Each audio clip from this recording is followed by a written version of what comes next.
You know things are bad in Philadelphia when Andy Reid actually has to dismiss rumors that Donovan McNabb will be benched. Hey, how are you, folks? Jason Horwitz. Glad to be with you, breaking down the NFC East battle between the 3-5 Eagles and the 5-3 Redskins. It's a rematch from Week 2 when Washington went to Philly, won the game 20-12, and like so many games this season, it was one in which the Eagles did not convert any opportunity. And with more on that, we bring in NFL.com's Pat Kerwin from Fort Myers. Pat, good to see you. You and I will break this game down when it's all done on Sunday, but let's get into it a little bit as we get forward here. And, you know, Donovan McNabb is saying it's not all his fault, and he's right. It's not all his fault. The team as a whole is very inconsistent. What would you say about the way they've played as a whole?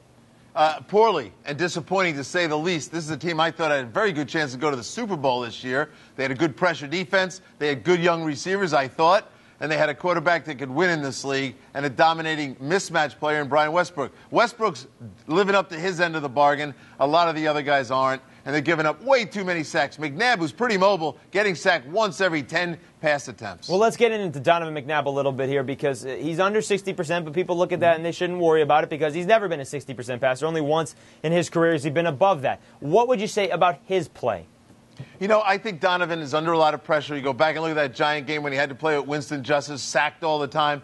But that's been going on all year. If you watch these guys on tape, which I do, he's running for his life. There could be a lot more sacks if he wasn't savvy enough to move around in the pocket and try to escape. So I look at Donovan now. If you're the quarterback and you know the protection's not very good, you're going to start making quick decisions, and sometimes it's not the right decision. And he doesn't have a tight end in the middle of the field to control the pressure gaps. You know, people want to bring a linebacker. You want a guy like L.J. Smith. He hasn't been there all year. So I think Donovan's strapped down by the lack of talent around him at times. I would agree with that as well. And last week, the blame could certainly go to the defense as well. Couldn't get a stop against the Cowboys. Now comes Washington in a rushing attack, which had its best game in 20 years. And I know that was against the Jets, but will Clinton Portis be the guy to ask to carry the load again this week?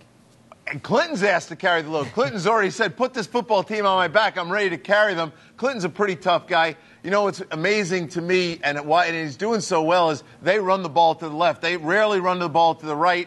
And they're trying to protect Jason Campbell, their young quarterback. Sooner or later, the Redskins are going to have to open up that playbook and let Jason do more things down the football field. It's going to get tougher and tougher. The yardage is going to get tougher. And I think that you still see that formula, but I'm expecting some early passing from Jason. Well, let me ask you this, because if he is going to the air, he won't be looking at Sean Considine. How big of a loss is that for the Eagles in the secondary?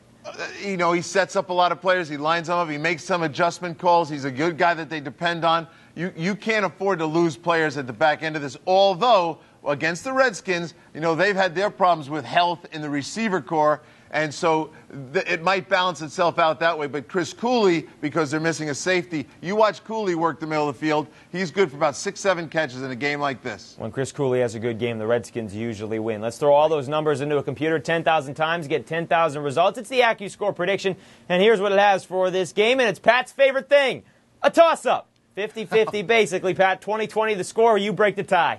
Well, you know, we'll put another 10,000 back into the computer, but I'll break the tie. There's two safeties in Washington, Sean Taylor and Laron Landry. Those guys are the athletes that can bracket up Brian Westbrook and not let him get out. So between those two, they take Westbrook's game down a notch. The Redskins win the football game. All right, Pat. We'll break it all down Sunday afternoon on the Subway NFL postgame show, and we'll see how that plays out. All right, my friend. Take care. You too. Well, the Redskins looking to sweep the season series for the second time in 3 years. That after a 16-year drought without doing so. The game kicks off at 1 p.m. Eastern. For more on this one or any other in Week 10, be sure to stay with CBSSports.com and watch everything else on the CBS Audience Network. For Pat Kerwin, I'm Jason Horwitz. Take care.